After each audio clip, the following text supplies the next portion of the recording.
എല്ലാവർക്കും അനുജ ബിജോയ് വ്ളോഗ് സ്റ്റോറീസിലേക്ക് സ്വാഗതം.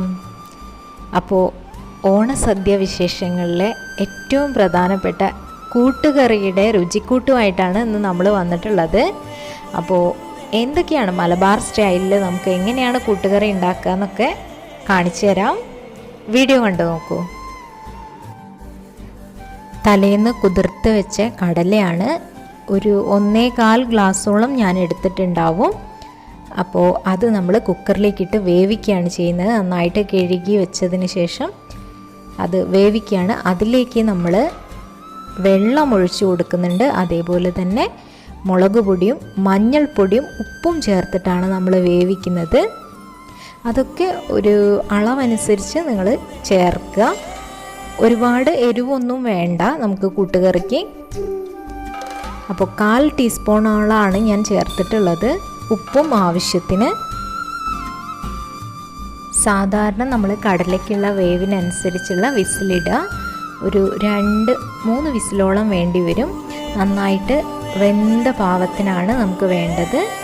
അതിലേക്ക് ഇനി നമുക്ക് വേണ്ടത് ചേന മുറിച്ച കഷ്ണങ്ങളാണ്. ചെറുതായിട്ടല്ല, അത്യാവശ്യം നമ്മൾ വേവിച്ചുടഞ്ഞ രീതിയിലുള്ളതാണ് നമുക്ക് കൂട്ടുകറിക്ക് ആവശ്യം.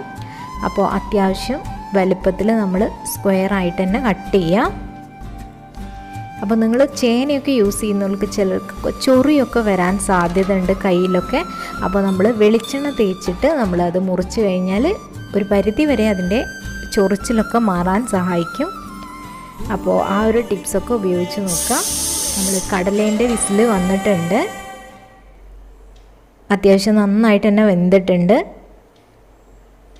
ഇനി നമുക്ക് ചേനയാണ് വേവിക്കാനുള്ളത്. 2 സെപ്പറേറ്റ് ആയിട്ട് തന്നെയാണ് വേവിക്കുന്നത്. കാരണം വെന്ത് ഉടഞ്ഞു പോവാതിരിക്കാനാണ് നമ്മൾ അങ്ങനെ സെപ്പറേറ്റ് ആയിട്ട് തന്നെ വേവിക്കുന്നത്. ഇതിലേക്ക് നമ്മൾ മഞ്ഞൾപ്പൊടി മുളക് പൊടിയും ഒക്കെ ചേർത്ത് കൊടുക്കുന്നുണ്ട്. ഒരുപാട് വെള്ളം ഒഴിക്കരുത്. കാരണം കൂട്ടുകറി ഒരു കട്ടിയായിട്ടാണ് ഉണ്ടാവുക. അതുകൊണ്ട് തന്നെ ഒരുപാട് വെള്ളം ഇല്ലാണ്ടാണ് വേവിക്കുന്നത്. ഇനി നമുക്കിതൊരു ചട്ടിയിലേക്ക്, എപ്പോഴും ചട്ടിയിൽ ഉണ്ടാക്കുന്നതിൻ്റെ ടേസ്റ്റ് ഒന്ന് വേറെ തന്നെയാണ്. അപ്പോൾ ചട്ടിയിലേക്ക് ഇട്ടിട്ട് നമ്മൾ ഇത് രണ്ടും കൂടെ ഒന്ന് മിക്സ് ആക്കുകയാണ്. കടലയും അതേപോലെ തന്നെ ചേനയും ഒന്ന് മിക്സ് ആക്കുകയാണ്. നമ്മൾ കാണാറുണ്ട് പല സ്ഥലങ്ങളിലും കൂട്ടുകറി പല വ്യത്യസ്തമായ രീതിയിലാണ്. അപ്പോൾ ഞങ്ങളുടെ ഒരു വ്യത്യസ്തമായ രീതിയിലുള്ള ഒരു കൂട്ടുകറിയാണത്. അപ്പോൾ എങ്ങനെയാണ് നിങ്ങളുടെ നാട്ടിൽ വ്യത്യസ്തമായിട്ടുള്ളത് എന്നുള്ളത് കമൻറ്റ് ബോക്സിൽ പറയണേ. അപ്പോൾ കടല ഒരുവിധം റെഡി ആയിട്ടുണ്ട്. അതിലേക്ക് നമ്മൾ വേവിച്ച് വെച്ച ചേനയും കൂടെ ചേർത്ത് കൊടുക്കുകയാണ്. എന്നിട്ട് നന്നായിട്ടൊന്ന് ഉടച്ചെടുക്കണം. അത് രണ്ടും കൂടെ നന്നായിട്ട് മിക്സ് ആവാൻ വേണ്ടിയിട്ട്. കാരണം ഉപ്പും മഞ്ഞളും ഒക്കെ നമ്മൾ ഓൾറെഡി രണ്ടിലും ചേർത്തിട്ടുണ്ട്. അതുകൊണ്ട് രണ്ടിലും നന്നായിട്ട് പിടിച്ചിട്ടുണ്ടാവും.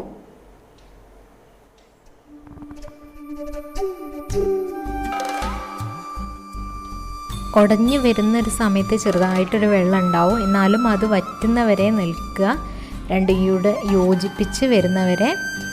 ഈ ഒരു പരുവമാകുമ്പോൾ നമുക്ക് ഇതിലേക്ക് ഒരു കഷ്ണം ശർക്കരയും കൂടെ ചേർക്കണം. അപ്പോൾ ഇത് നന്നായിട്ടൊന്ന് ഉടച്ചു കൊടുക്കുക. ഇനി ഇതിലേക്ക് ശർക്കരയാണ് നമ്മൾ ചേർത്ത് കൊടുക്കുന്നത്. എന്നതിന് ശേഷം ഇളക്കിയിട്ട് ഉപ്പും രണ്ടും കൂടെ പാകമാണോ എന്നുള്ളതും കൂടെ ഒന്ന് നോക്കുക. എന്നിട്ട് നമുക്ക് ഇതിലേക്ക് ഇനി ചേർക്കേണ്ടത് തേങ്ങയാണ്. തേങ്ങ ചെറുതായിട്ട് വറുത്തരച്ചാണ്. അതിനുവേണ്ടി തേങ്ങയും അതേപോലെ തന്നെ ചെറുതായിട്ട് നമ്മൾ പായസത്തിനൊക്കെ ചെറുതായിട്ട് കൊത്തെടുക്കുന്ന പോലെ തേങ്ങാ കൊത്തും നമ്മളിതിലേക്ക് ചേർക്കുന്നുണ്ട്. എണ്ണ ഒഴിച്ചിട്ട് കടുക് വറക്കുകയാണ് ഇനി നമ്മൾ. ഇതേ സമയത്ത് തന്നെ വറ്റൽമുളകും എല്ലാം ചേർക്കാം ഇതിലേക്ക്. അപ്പോൾ തേങ്ങാക്കൊത്ത് നമ്മൾ ഇതിലേക്ക് ഇട്ടിട്ട് ഒന്ന് വഴറ്റിയെടുക്കുന്നുണ്ട് ആദ്യം.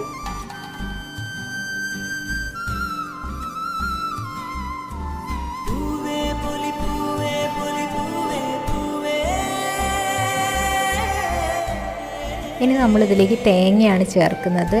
ഒരു 1/4 മുറിയോളം ഞാൻ ചേർത്തിട്ടുണ്ട്. കാരണം കടലയും ചേനയും എടുത്തതിനനുസരിച്ചുള്ള അളവാണ് ഞാൻ പറയുന്നത്.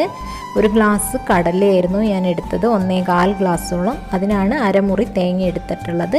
പിന്നെ ഒരു അത്യാവശ്യം 1 സ്പൂണോളം ജീരകവും ചേർക്കുന്നുണ്ട്. അത് നല്ല ജീരകമാണ് ചേർക്കുന്നത്. നമ്മളിപ്പം വെള്ളമൊക്കെ ചൂടാക്കാൻ എടുക്കുന്ന ജീരകമാണ് ഇതിന് യൂസ് ചെയ്യുന്നത്. അപ്പോഴാണ് അതിൻ്റെ ഒരു ഫ്ലേവർ ഉണ്ടാവുക നമുക്ക്. ഇനി അതൊക്കെ ഇതിലേക്ക് ചേർത്ത് കൊടുക്കുകയാണ്. തേങ്ങയും അതേപോലെ തേങ്ങാ കൊത്തും വറ്റൽ മുളകും കടുകും ഒക്കെ കൂടെ ഉള്ളത് നമ്മളിതിലേക്ക് ചേർത്ത് കൊടുക്കുകയാണ്. ഇനിയാണ് നന്നായിട്ടൊന്ന് മിക്സ് ചെയ്യണം ഈ ഒരു കൂട്ട്. തേങ്ങ വറക്കുക എന്ന് പറയുമ്പോൾ ഒരുപാട് അങ്ങ് സാമ്പാറിന് വറക്കുന്ന പോലെയല്ല, ചെറിയൊരു ഗോൾഡൻ കളറ് മാത്രം ആകുമ്പോഴാണ് നമ്മൾ ഈ ഒരു കൂട്ടുകറിക്കായിട്ട് എടുക്കുക. ഈ തേങ്ങ വറക്കുന്നതും അതേപോലെ ശർക്കര ചേർക്കുന്നതും ഒക്കെയാണ് ഇതിൻ്റെ ഒരു ടേസ്റ്റ് എന്ന് പറയുന്നത്. ഒരുപാട് എരിവോ അങ്ങനെയൊന്നും അല്ല ഉണ്ടാവുക, ഇതിന് വേറെ തന്നെ ഒരു ടേസ്റ്റാണ്. അപ്പോൾ മലബാർ സ്റ്റൈലിലുള്ള കൂട്ടുകറി എല്ലാവരും ട്രൈ ചെയ്ത് നോക്കൂ.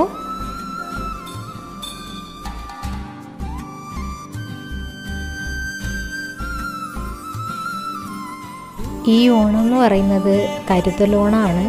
അതുകൊണ്ട് തന്നെ എല്ലാവരും സേഫായിട്ട് ഇരിക്കുക. അടുത്ത വരും ഓണങ്ങളും ദിവസങ്ങളും ഒക്കെ നമുക്ക് ഒരുപാട് നല്ല ദിവസങ്ങളാവട്ടെ, നന്മയുള്ളൊരു ദിവസങ്ങളാവട്ടെ എന്ന് ആശംസിക്കുന്നു. സപ്പോർട്ട് ചെയ്ത എല്ലാവർക്കും ഒരുപാട് നന്ദി. ചാനൽ ഇഷ്ടമാവുകയാണെങ്കിൽ തുടർന്നുള്ള യാത്രകളിലും കൂടെ ഉണ്ടാവാനായിട്ട് ആ സബ്സ്ക്രിപ്ഷൻ ബട്ടണും പിന്നെ ആ കുഞ്ഞു ബെൽ ബട്ടണും പ്രസ് ചെയ്യാൻ മറക്കല്ലേ.